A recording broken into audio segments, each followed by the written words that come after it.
All right, everybody. Welcome back to This Week in Startups. It's another full news Monday because the weekend just keeps delivering. God, we are going to have to go 7 days a week. Well, the Sunday show was great. Yeah. Kept coming. So it's a wrap-up show today, news wrap-up. We're going to talk about the Joe Rogan Spotify fallout. It just continues.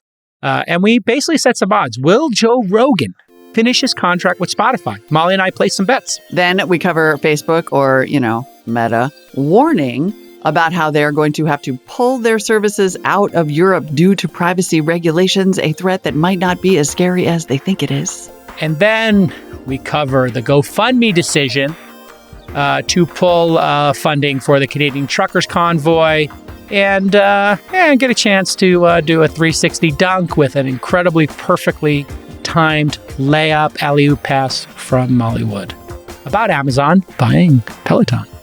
It's going to be a great show. Stick with us.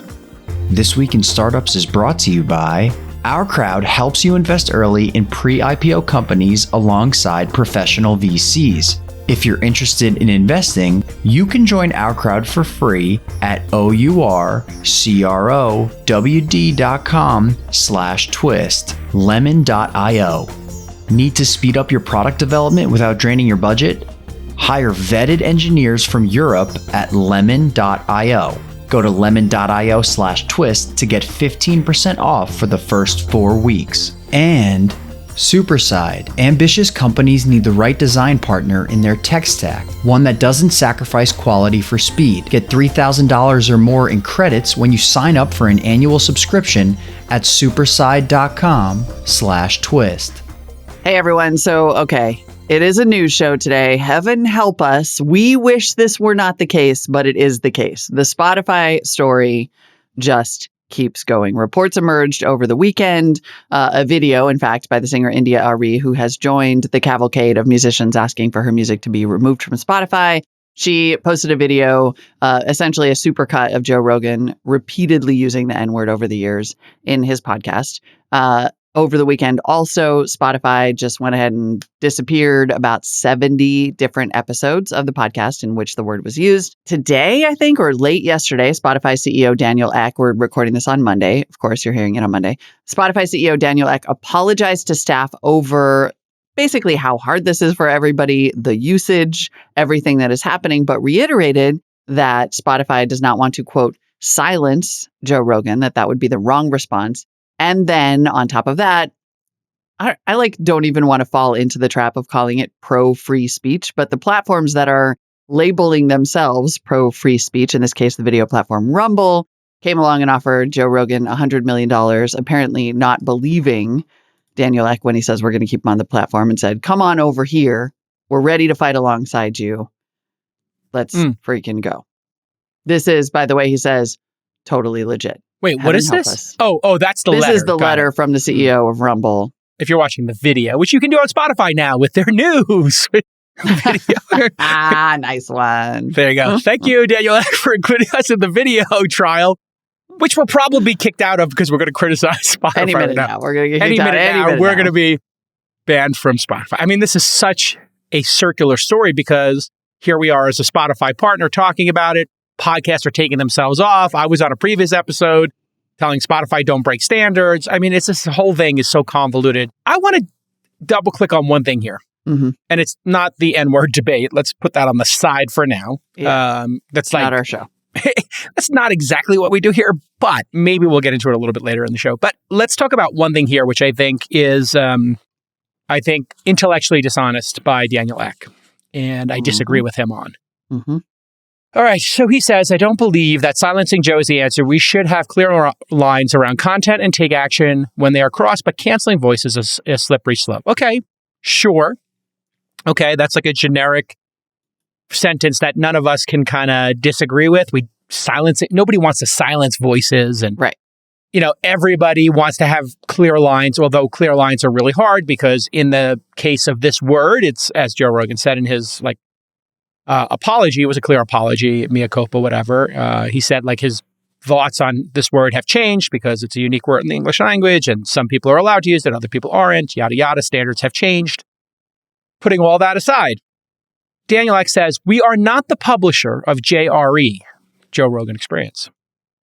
but perception due to our exclusive license implies otherwise. So I am committing to an incremental investment of $100 million for the licensing, developing, and marketing of music, artist stories, and audio content from historically marginalized groups. So here we go. Mm-hmm. This is the standard, oh my goodness, you're fining me $25,000, I'll donate $25,000 to charity move. It is a meaningless move because it's such a large amount of money that, it doesn't, I kind of find when people do this, it's like for somebody with whatever tens of billions of dollars the company's worth, it's kind of like a window dressing kind of thing. I don't like these kind of moves because it's trying to divert you from the real issue. Mm-hmm. And the real issue here is, but perception due to our exclusive license implies otherwise. I have talked many times about what makes a publisher. And over the weekend, when I was skiing, it clicked for me. Mm-hmm. If you pay, promote, or publish, you're a publisher. Yep. Okay? Yep. I use 3 Ps, so it's easy. This is Jason's rule of if you're a publisher. This is the test. Do you promote, pay, and publish? If you do 2 of those things, you're a publisher. Yep. If you do all 3, certainly. But 2 or more, you're now a publisher. So let's go through those. Is Spotify paying Joe Rogan? Yes. Are they promoting Joe Rogan? Yes. And are they publishing Joe Rogan? Not exactly, because Joe Rogan publishes his original audio feeds and they just take them, just like they take ours and any other publisher. So you can't see me, but I'm trying to hold up half a finger for those who are on the audio. Perfect. So so it is. So it's 2.5. I would add 2.25. One more criteria. Okay, go ahead. Actually. Sure. And this, to me, is the nail in the coffin of this argument. And that is, do you choose the content? Oh, right. Sorry. I messed up my own piece. So, like, not only... It was 4 Ps. Produce was my other P. Produce is a little bit different, though. Produce would imply, are your producers involved in choosing the content? Do you edit it yourselves? So but take what out Spotify publishing. Has done here... Say produce. Yeah, go ahead. ...is chosen. Yes. They went out. They made an editorial choice. Yes. To give Joe Rogan. They pursued him. They pursued him a $100 million exclusive license. Yes. To publish his show. They made that editorial choice. And in attempting to resolve the issue in some way, what Daniel Ek announced was more editorial choices. Now, I have to give full credit to Alex, our friend Alex Wilhelm on the Equity Podcast for pointing that out this morning. But it's like you're trying to counter your editorial choice by making more editorial choices. Yes. So that shows that it's a suggestion. So let me restate my rule. If CBS did that, there would be rules. So this is why I came with the 2 or 3. You nailed it. God, you're so smart. If you pay, promote, or produce, not publish. Sorry, I meant produce. Produce. If you do 2 of those 3, you're a publisher. So do they produce Joe Rogan? No, they do not pick the guests. They do not edit it, but they do the other 2. Therefore, under the new rule for the internet, this is the new interweb rule. If you do 2 of those 3, you aren't. Now let's take YouTube as an example, and let's take our show on YouTube. Yep. Do they pay us? Nope. They pay other people, but they don't pay us. So no pay. Do they produce us? Obviously not. And do they promote us? No. There is an algorithm, but that's not promotion in my mind. That's just the algorithm showing you things you might like. If they did pick like, hey, we're featuring these people because they're paid partners, yes. So there are people on YouTube who get paid. They are promoted. There's a group of people who they do promote at YouTube, right? That they have relationships with. Yep. That when they do like their year-end roundup of the best of YouTube, that's promotion. And they might promote people in promotion slots. And then the third one is, do they produce and they don't produce? So there are some cases on YouTube where they are doing 2 out of the 3. Right. And so absolutely, Spotify is absolutely the publisher of JRE. Yep. So stop with that, Daniel. Yep. You are wrong. You are the publisher of JRE. You're not the producer, but you are the publisher because you have an exclusive, you pay, and you promote. We're done here. And Spotify has made multiple editorial decisions with other podcasts that they have not yet made with Joe Rogan with respect to COVID-19 content. They have made editorial decisions when they published his catalog originally. They made editorial decisions and removed a bunch of shows. They have now taken the step of making an editorial decision to remove 70 episodes in which he says the N-word. So, like, there's no question that argument is dishonest, and that is why intellectually dishonest argument. That's why this is an ongoing problem for Spotify from a business perspective, because this is an indefensible argument. However, it's also representative of a failure of regulation all the way down, right? The United States government has been sidestepping this exact conversation for 15 years. Yeah. What is a publisher and what, and again, I'm not necessarily arguing for regulation in this case. What I'm saying is there aren't clear rules for this whole massive swath of our economy, but there are clear rules for newspapers and for broadcasters, right? So if you are CBS, let's explain the mechanics of TV for a minute. CBS has lots of shows that it airs on cable television that are subject to the rules of the Federal Communications Commission with respect to obscenity and indecency and all of the weird rules, nip slip stuff. And most of those shows, CBS chooses editorially, pays for, and promotes, and does not produce. Correct. They hire outside production companies exactly like Joe Rogan's to make TV shows for them that they have commissioned and chosen, and they put on the air. And as a result, CBS is a publisher of those shows, even though they were not filmed in CBS studios or edited by CBS staff. So you have a situation where on cable television, for example, one set of rules applies, and you have huge streaming platforms that are commissioning and distributing exclusive content, and those rules don't apply at all.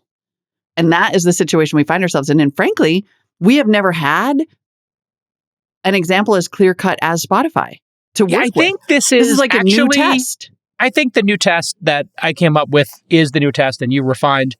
Here is the new test. And it really should have been obvious to everybody. Facebook, Twitter, and YouTube are doing less than 2 of the 3, right? Mm-hmm. You post an update to Twitter if it's a video or TikTok or any of these social networks.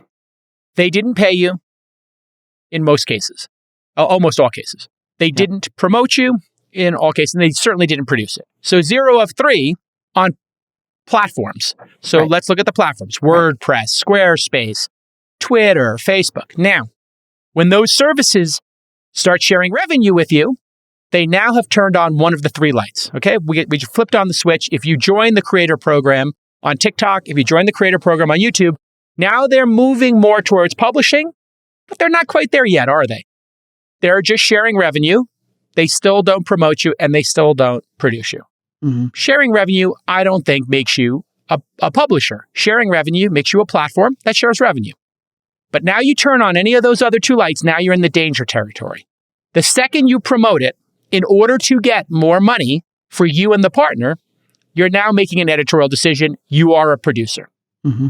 Or if you say, I think if you in retrospect say, we're going to start taking stuff down because it impedes our ability to make money, because it creates, negative whatever, I think now you're also starting to get into that. So it's like, I guess my question to you, Molly, is retroactively turning stuff off. Is that producing, or is it like banning stuff that is against the terms of service? I could see both arguments. Retroactively. Oh, well, this is why we have this, I think, is exactly why your question is exactly why regulators and everybody else have totally dodged the question of platform versus publisher, because it's super messy.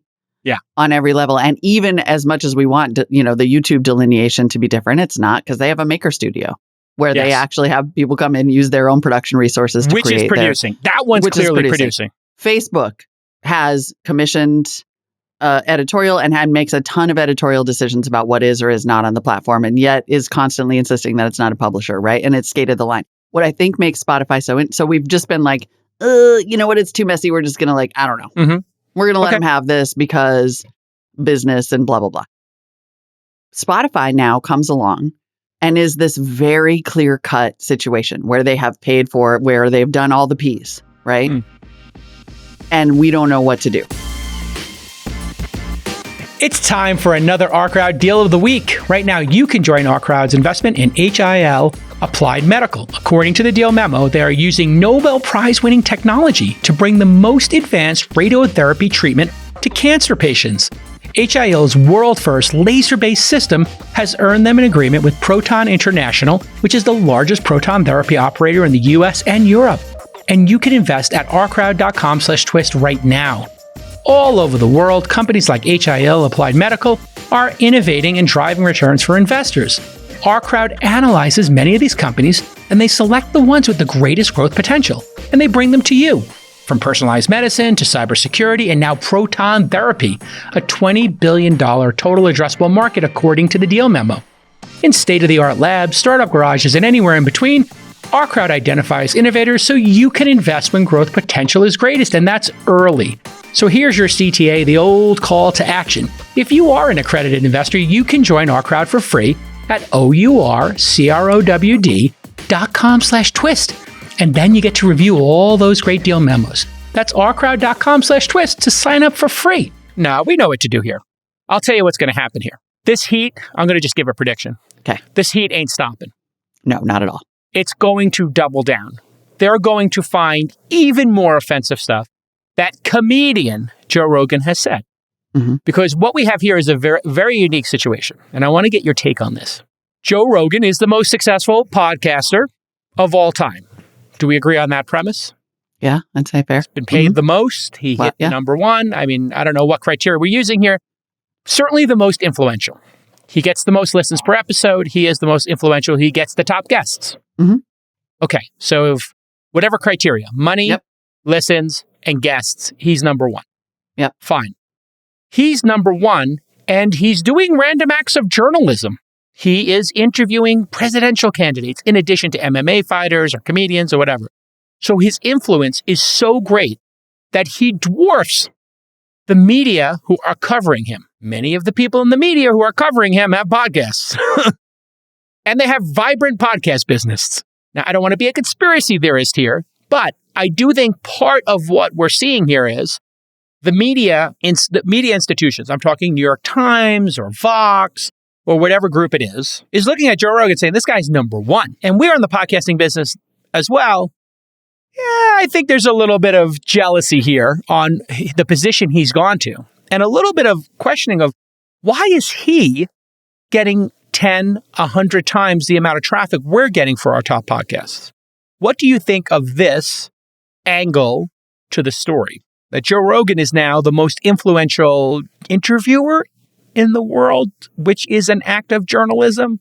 What do you think of that? What is the end result of what you're asking? Are you asking, is there also a media conspiracy to take down Joe Rogan? Not conspiracy. I don't think it's a coordinated effort. But do you think there is this guy's competitive with what we do pile on? Could be happening more on an individual basis, let's say, where people who are commentators in the space are a little jealous of what he's achieved. Could be unconscious, could be conscious. I can't, it's hard to judge if there's an unconscious bias here. But he is an outsider who has beaten all media outlets in this medium. I think that there is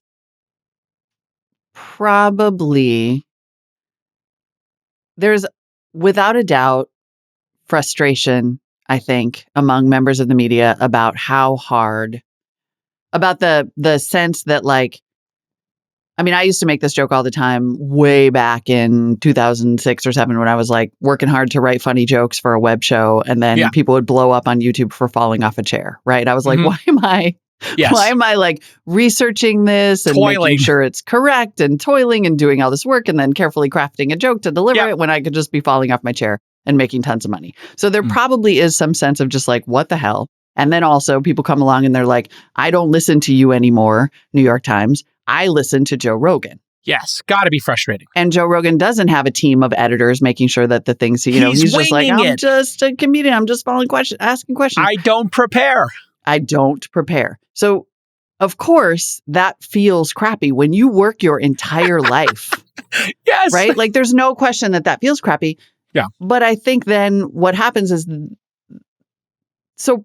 sure, right? There are probably tons of people who have just been waiting for this moment. They've just been waiting for Joe Rogan to step, ever since Spotify, frankly, signed him, right? Because that was always by the way, talk about wandering into a minefield. Yes. As soon as Spotify signed him, they became responsible for all the stuff he says on some level in people's minds. And everybody's just been sitting here waiting. He's going to say something. We get to trounce him. Yes. No question. But I think that's still very separate from the business decision that Spotify has made and the situation they find themselves in now. But it definitely means, to your point, is not going away at all. Everybody's in No. love with the Joe Rogan story, whether they're pro Joe or like have been waiting for him to inevitably take a fall. Okay, so here we go. Now we start setting some odds. We start making some gambling.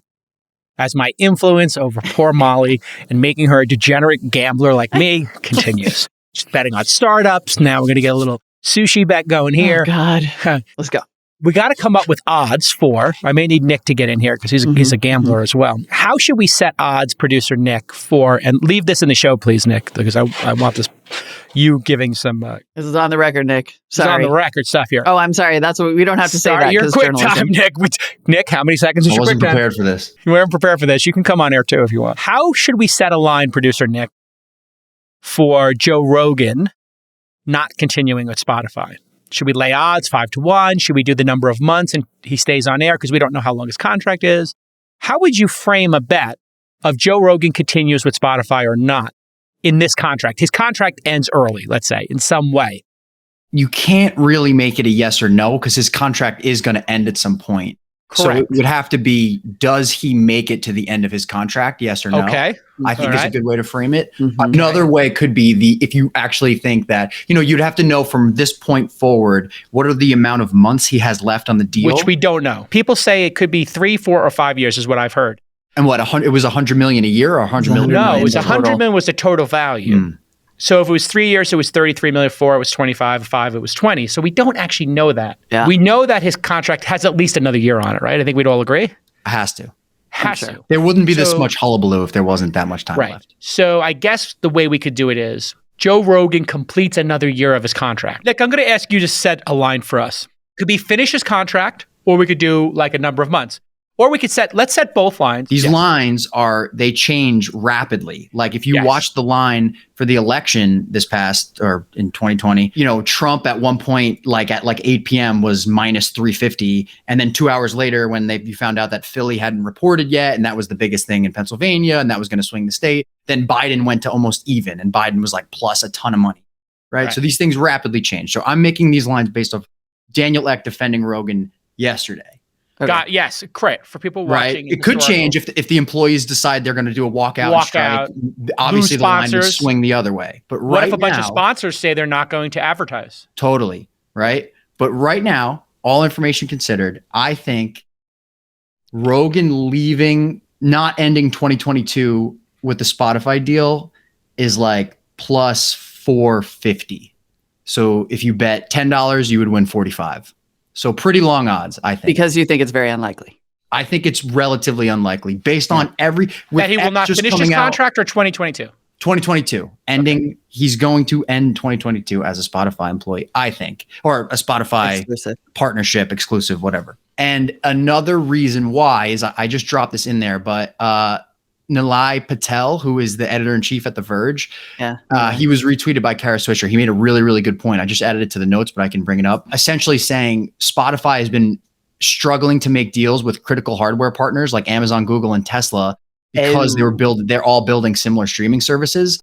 And to combat this, Spotify said that they needed to find some leverage. And one way they did that was in the form of exclusives. So they're using Rogan as a way to make deals with other big tech players. Yes. So it seems like he's actually weirdly important to them and how they're going to be bargaining. Though, Weirdly. If that's the case, is there an equally strong argument to be made that he is now a liability in that effort? Yeah. Right? Wow, great. Okay. And I would Great say point. that's equally strong. Okay, as give a us the line possibility. on him finishing his contract too. Probably plus 250. I knew you were going to say plus 250. Yeah. The year one, right? That's 2022. He won't finish 2022 with Spotify. Those are longer odds, Those are meaning longer that odds. there's a That he less would likely chance, I think, of that happening, right? Okay. So that's plus 450. That's 200 points higher. You would bet 100 and you would win 250 if he ended his contract before 2025 or Now, what if I wanted to do the Uh-huh. opposite? I wanted to bet that he stays to the end of his contract. So the odds would be shorter because that's a higher likelihood, or that's Right. a lower likelihood. So you would chance bet in the 250 opposite, to but- get 100. No, they would because there needs to be a vig, so it's usually it might be Okay, but just for minus simplicity, 200. here. Yeah, you probably bet 200 to win 100, something like that. Okay. Right. So if you take the other odds, you would be betting 200 to win 100, let's say, Molly. Let's just do he finishes his contract. It's easier. So here we go. 200 to win 100 that he finishes his contract, 100 to win 250 that he doesn't finish his contract. Okay. I am going to bet 200 to win 100 that he does finish his contract. I think he's going to finish his contract. I'm going to bet 100 to win whatever more that he doesn't finish his contract. Okay, great. And here's why. I think it will be his decision. Because I think that this is we are almost certainly at an inflection point for the thing that my friend and I have been talking about for years, which is like any minute now, there's going to be the formation of basically a men's network. It's just going to be like all the red pills. It's going to be all the exiles. It's going to be your Bill O'Reillys and it's your this called and that. Call In by David Sachs. Dude Tube. Oh my God. God.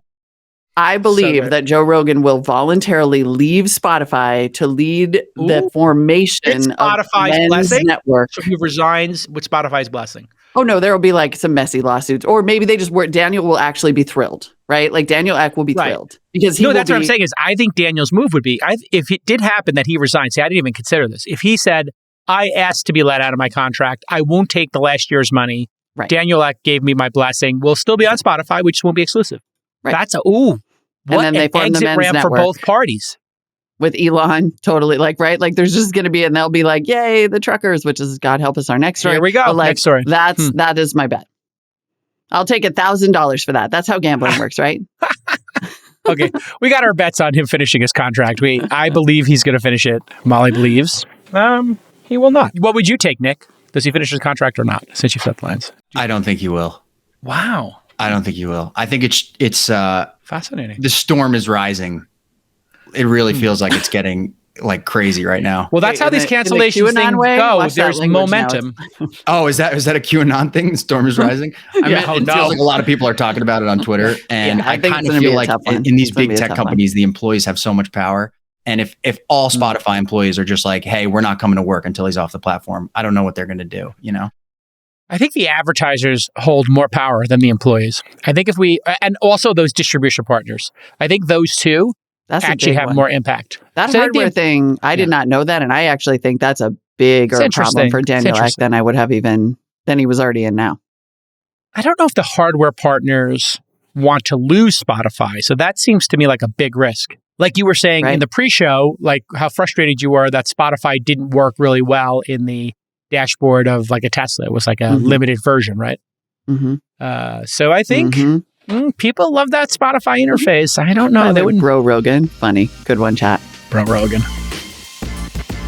When you're scaling your startup quickly, hiring engineers can slow you down like nothing else. We all know that. Well, here's some good news for you. Lemon.io will find you the perfect candidate within, wait for it, 48 hours, I kid you not. And what is Lemon.io, you ask? They're a marketplace of engineers from Europe, where some of the greatest engineers in the world are based, and they'll match you with a candidate, again, within just 48 hours. That's 2 days for those of you doing the math at home. And if it doesn't work out, they're going to replace the developer right away. So there is no risk for you, the founder of a startup. And they test and interview every developer to eliminate the risk of a failed project. So we got a testimonial from Launch Portfolio founder Drew Fabricant, and he told us that Lemon was a game changer for his startup Scout, which is a lead gen platform. They do great stuff. They were under the gun. They needed to hire a developer with a very specific skill set as soon as possible. And Lemon delivered. And they were a pleasure to work with, according to my pal Drew. So not only did they find exactly what they were looking for, but Lemon also delivered them a second engineer really fast. What a great story. So here's your call to action.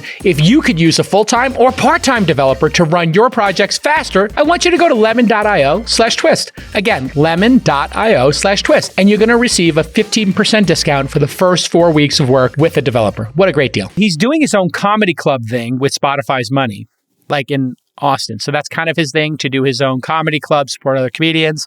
So if he did like his own Comedy Central / Joe Rogan network, and he gave everybody shows, because remember, I think he inspired a bunch of people, like Lex Friedman, I think he inspired to do a show.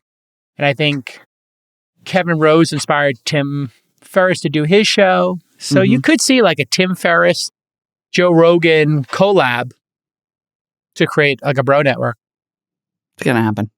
Oh, actually, if you had Lex, Tim Ferriss, Joe Rogan, man, that would be the number one podcasting network in the world. Immediately. Then you get a little Ben Shapiro in there. Oh boy. All right, We're now to the part that I don't want to talk about anymore. Facebook and Meta. No, God, is that still going on too? Jesus. Back when Europe passed the GDPR, the General Data Protection Rule, which is basically their big privacy framework in 2016. So initially the GDPR said, this is not going to be possible. You're not going to be able to transfer data. And every company in the world freaked out. And the, United States, the Department of Commerce, the EU, and the Swiss administration all came in and said, well, maybe we can come up with a loophole. And they came up with this idea of the privacy shield. If you can transfer this data super securely, then we'll allow it. But then in 2020, the European Court of Justice said, no way. Like, first of all, there's no way you're going to be able to transfer this data securely. Second, it is ultimately in violation of the GDPR. And so Facebook and Meta have said, okay, now this is a giant business risk for us. And it's under scrutiny. So the flip-flopping continues. And Meta is now warning shareholders and the SEC that they might, and this is where it just gets sort of dishy and like really, is now warning shareholders in the SEC that they might just have to stop doing business in the European Union. We're going to leave. Wow. Holy cow. So wait a second. They're going to pull an Uber, Lyft kind of move where when they said, hey, listen, we're going to regulate you really hard. We're going to cap the number of ride-sharing cars. Famously, Uber and Lyft took a very aggressive approach, which was to go to their user base and say, hey, email de Blasio or whoever and tell them you want to be able to take Uber, because if not, we're just going to take our service. And they actually did that in Austin. They paused the Austin service. It created like a third-party app called Ride Sharing Austin or something that tried to sort of compete with Uber and Lyft. And then finally, I think they gave in. And this is what Bradley Tusk, who is kind of a lawyer lobbyist type who knows how to like manage these relationships. He came on the podcast. He had worked with Uber on this. And he had, I think, helped refine this aggressive stance. So what we're saying here is, and that was episode 1327, if you want to go into the archives family, when Bradley Tusk was on. So the Facebook and Instagram and just turn off in the EU for a week. Yeah. That would be wild. Yeah. I mean, I think that the question is like, is this a giant bluff by Facebook and Meta? If they did turn it off, what would happen? Like, or would European users be like, that's cool, we have TikTok, so we're fine. Yeah. That would be can you imagine you wake up to Instagram like, hey, by the way, December 31st, 2020 will be 2022, but the last day you can use Instagram in Europe. If you'd like to contact your legislator, click here. Do we believe? So here's what a Meta spokesperson said to City AM, which is like a London publication. We have absolutely no desire and no plans to withdraw from Europe, but the simple reality is that Meta and many other businesses, organizations, and services rely on data transfers between the EU and the US in order to operate global services. Do we believe that Meta simply cannot? There is just no technical way for them to do business without sending data from the EU to the US. I think it would be a hassle. And what would happen is you'd have to place your ads twice. As an ad, as a marketer, you'd have to go into the interface, I guess, twice. It's technically completely possible. So I think maybe it's inconvenient for them, but completely possible.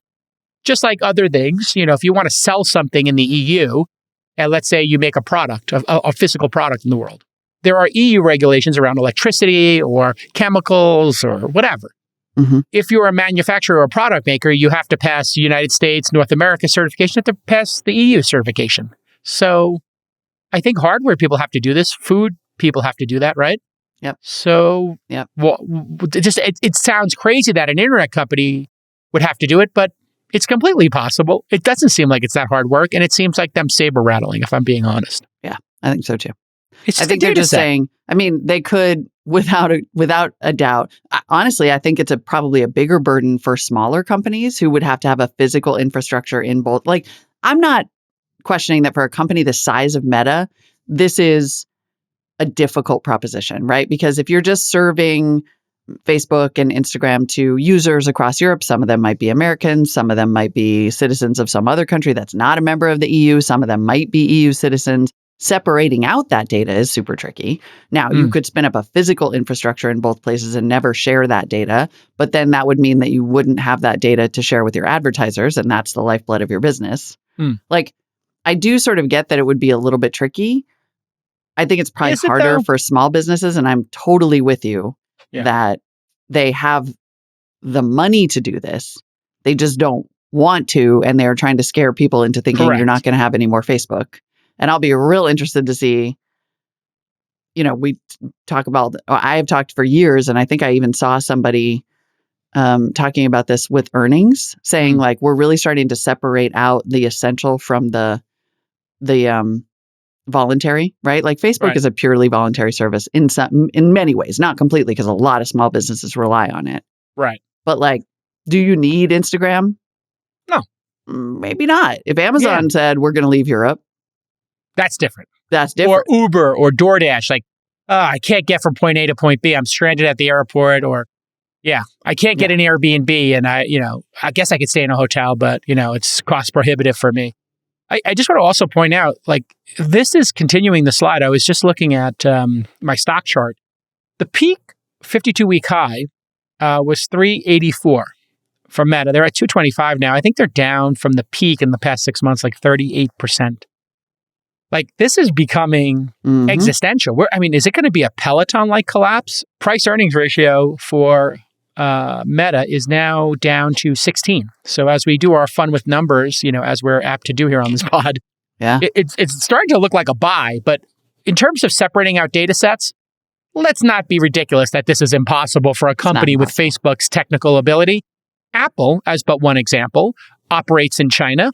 They have their iCloud service there. They have a local partner. All data for Chinese customers on their iPhones is done with a third-party partnership. Why did Apple do that? So they don't have to turn over dissidents. So they don't have to turn over journalists. So they can say, we don't do iCloud. It's called iCloud. It has all the same functionality, but we don't do it. It's done by this other third party in this province in China. Yep, 100%. But we don't talk about Apple's Chinese business because we love Apple. But Apple is literally... Apple is probably turned over more dissidents for torture and used more slave labor than any company, maybe with the exception of Nike. Just so we're clear. Yeah, just so we're 100% clear. But that really gets to two really important points here. One is like sentiment. Sentiment really matters. If you like the product, you will defend them. And the founder. As we have seen in our YouTube comments all day long. If you don't, you probably won't. So Facebook is in a doubly weak position here. One is sentiment. Like, there are plenty of European users who, given this challenge, might just be like, okay, peace out. I'm moving on. I'm going to build a website for my small business instead of using Facebook. And two, they're in a financially weak position. Like you just said, like here, Facebook is in a total stock market slide. Its power and influence declining dramatically before our very eyes. And this is the moment that they're going to try to make a users love us stand a power move. Yeah. They're going for a knockout punch now. Yeah. I'm sitting here with my new Shiv Power Bob, and I'm like, that's a bad move. Bad move. It's kind of like, if you're going to try to throw a haymaker, while you're already beat up a little bit in the 7th or 8th round of a fight, it's a high risk maneuver. And this is not the time. They're so weak right now. This is they're going to throw an interception. It's a really bad situation for them. They're hated. Nobody's rooting for them. Yep. And this is where, I said this for years, they should have shared revenue with content creators and publishers. I hate to tell people this, but if the New York Times and a bunch of other news organizations were printing money with Facebook, and a bunch of creators were printing money with Facebook, and they were sharing the wealth, and they were protecting people's privacy by letting them pay for a ad-free, collection-free, there would be some people rooting for that. When people challenge YouTube, the creators are like, what are you talking about? YouTube's great. Facebook, they've never given any money to any partners. They've always taken 100% of the money. If they had made the same deal with Instagrammers that YouTube made, you take 55, we take 45, think of all the Instagram people who'd be like, hey, don't mess with Instagram. It's great. They would be the first people talking to the EU regulators or whoever. Yeah. Hey, man, Facebook's not that bad. I make a living on Facebook. Are you having design problems? Well, you need to check out Superside. Superside is a great alternative to old school expensive agencies and messy talent marketplaces. They help you get quality design at scale. Superside has created an entirely new category, which they call CAS, C-A-A-S, internally. That's right, creative as a service. By subscribing to Superside, you'll get a dedicated design team built specifically for you and access to a platform that makes it easy for you to request designs and have them delivered quickly. They are a fully managed service and completely hassle-free. They work with brands like Amazon, Salesforce, and Shopify. You've heard of them before? I mean, these are incredible brands, as well as tons of fast-growing startups. Superside only hires the top 1% of designers from around the world, and they make sure your team has a full range of capabilities, from ad creatives and landing pages, super important, to motion designers and custom illustrations, beautiful, and even memes, my favorite. So here's your call to action. Go to superside.com/twist and get 3,000 or more in credits when you sign up for your annual subscription. This is a Twist exclusive and valid only for the next 3 months. I want you to go to superside.com/twist. That's superside.com/twist to get $3,000 in credits when you sign up for that annual plan. And the only people Facebook can ever bring up, and you actually brought it up, was like, hey, small businesses rely on them. But those small businesses are spending money with Facebook, aren't they? Mm-hmm. They're spending money on the ad network. So it's kind of like, maybe they'll spend it somewhere else. So I think you have to build a coalition. And the coalition for Airbnb is the hosts and the fans of that product. Coalition for DoorDash, the drivers, and the people who love to get food. Same thing with Uber, Lyft, and everybody else. You have to build a coalition of people who you're in business with so that when you do have problems, they fight for you. And Apple users who are delighted with the products fight for them as well. Joe 100%. Rogan's people fighting for him. Who's fighting for Facebook right now? 100%. 100%. And on top of that, Facebook has quietly behind the scenes, and they aren't very loud about it, but it's pissed off every advertiser it has ever had. Like, advertisers hate working with Facebook because they're so arrogant and their numbers are always wrong. And frankly, it sometimes seems like they just straight up lie about their metrics. So even though Facebook and Google have the lion's share of digital advertisers right now, you know that advertisers are like, we do sort of wish we had an alternative. Mm-hmm. Oh, No one is taking is going to put in their flag and be like, no, we love them. Any path to turning it, or I think we did this on last week, but if all of a sudden we started a PR firm, Wood and Calacanis PR services, and we just decided to secure the bag, being a high-priced marketing agency, a PR crisis agency, what would our crisis advice be to Zuckerberg at this point? I mean, I'm sorry, but it's new CEO. Wow. Mark needs to pull a Larry and Sergey. Yeah. You're the chief product officer. You're the chairman, emeritus, executive chair. But honestly, the only thing that will give people confidence at this point is like a leadership change. Mark and Cheryl. Oh, really? I thought Cheryl taking the top spot might be an interesting thing. So like she could bridge it like, okay, I know what we did and here's how we make it better. And here's the changes. Okay, so then Cheryl is like literally complicit in honestly, the architect of a lot of this stuff. Of the ad network, for sure. I mean, she architected both ad networks. Yeah. Yeah. All right. It might work for her to stay, but not be CEO. President. She becomes president. So, and then you bring in a CEO who softer, kinder, gentler CEO. Yeah. Get your Sundar or your Satya. There you go. Yeah. So she is currently COO. So she becomes president, and you bring in a new CEO and COO. Mm-hmm.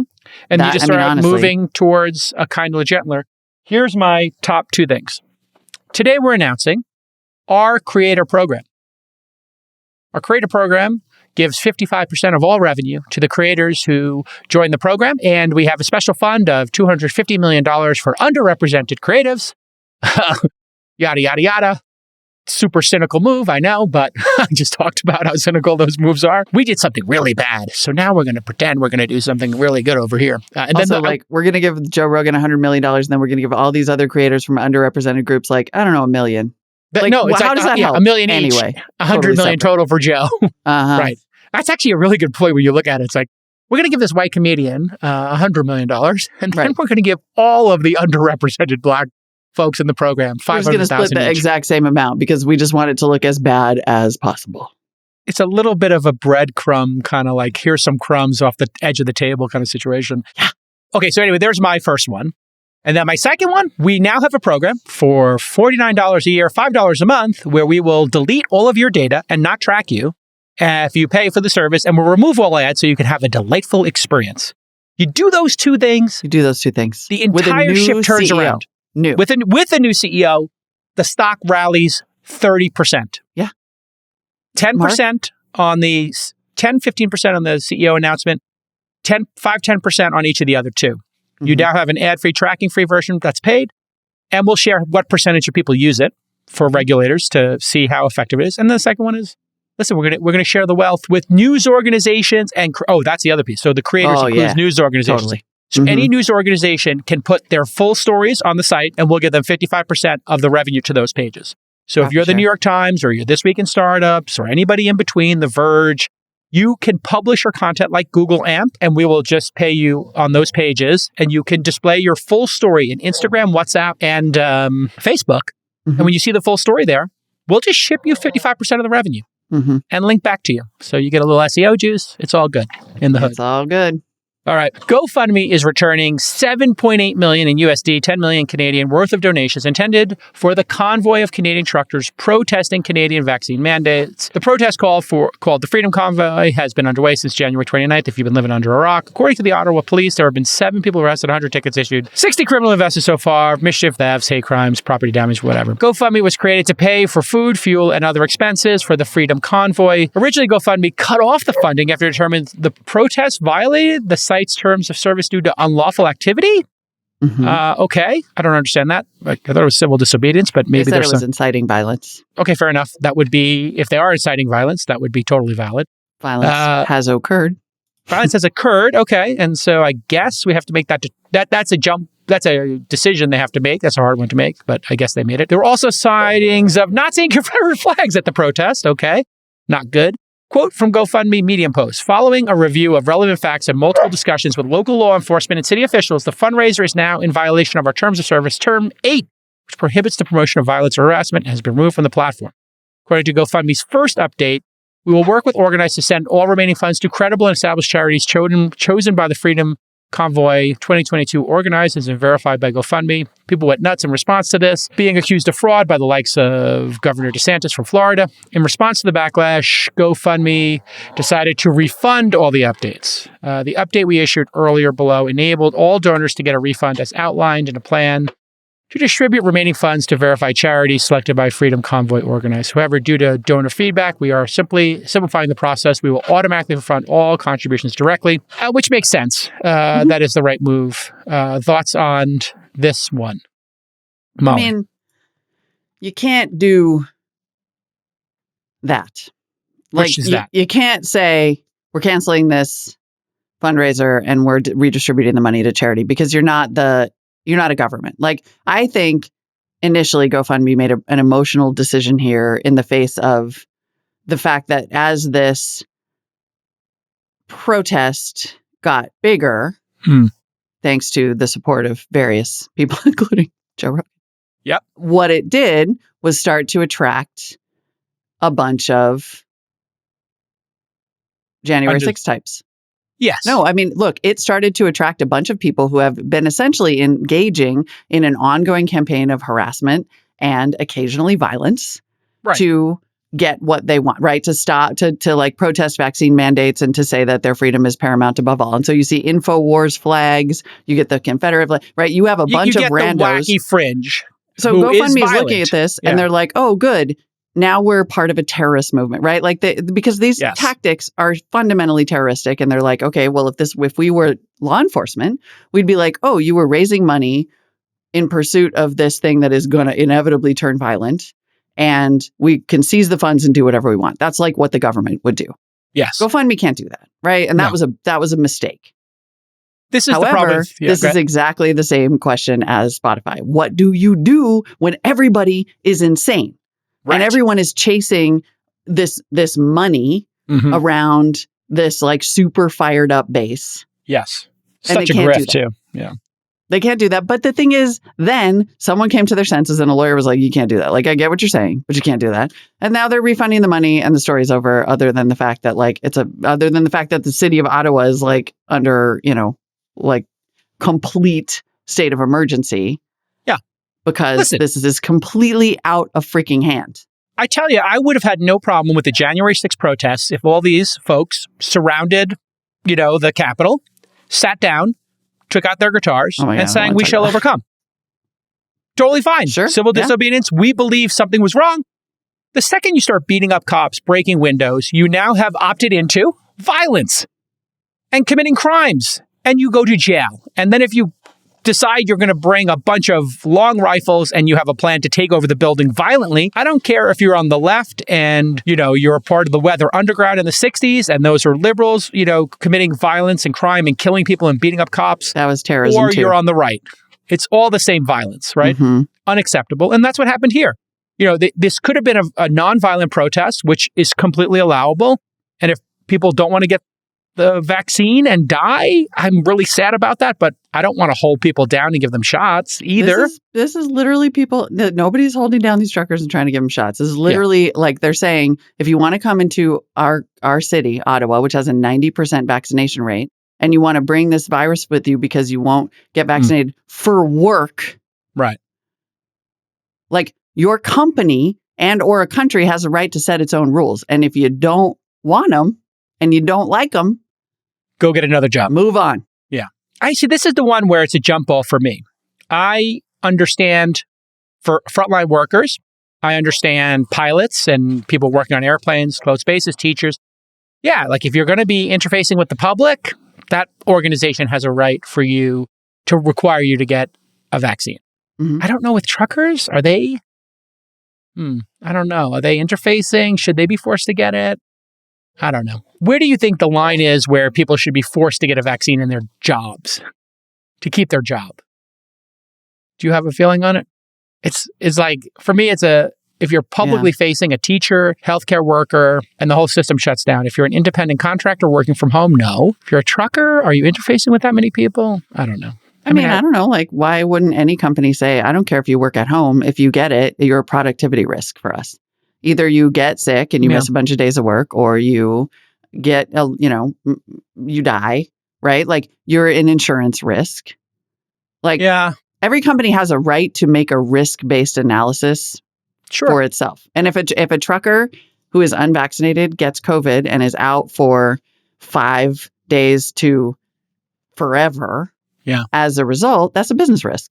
So do they have the right to make that call as a business? Sure. Yeah. And then I guess mitigating all this is the fact that Omicron is not as deadly, yada, yada, and we're kind of at the tail end of this.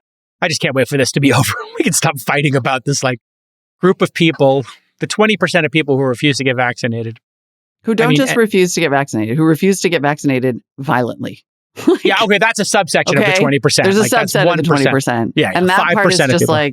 I'm sorry, that's indefensible. Violence should never be condoned. If they are, in fact, being violent, I have no sympathy. They should be arrested for beating up cops or anybody else. Period. End of story. I cannot believe that this is going to be considered a lefty position. I think a business has an inalienable right to make decisions that are in the best interest of its business. Yeah, you're a capitalist. I mean, I think that's a capitalist position. Is the business gets to decide. And if I'm a company and I want to make money and I want to maximize my productivity, I don't want my people getting sick.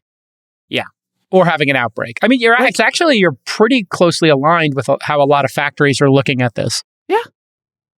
I was actually watching... This is a productivity question. It's super freaking mercenary. It is pretty mercenary, yeah. Anyway, this pandemic's got to be over. Please, Lord, let this be over. Because we're literally fighting over... now I feel like everybody is fighting over the end game now. And then it's going to be fighting over the blame game. Right? That's the next phase, I predict, is like the second half of this year. This is going to be years. Is going to be like the 9/11 commission. It's going to be like the, Russian investigation. It's going to be years of who made a bad decision in the middle of a 100-year pandemic? Kind of hard to make these decisions. Know. Yeah.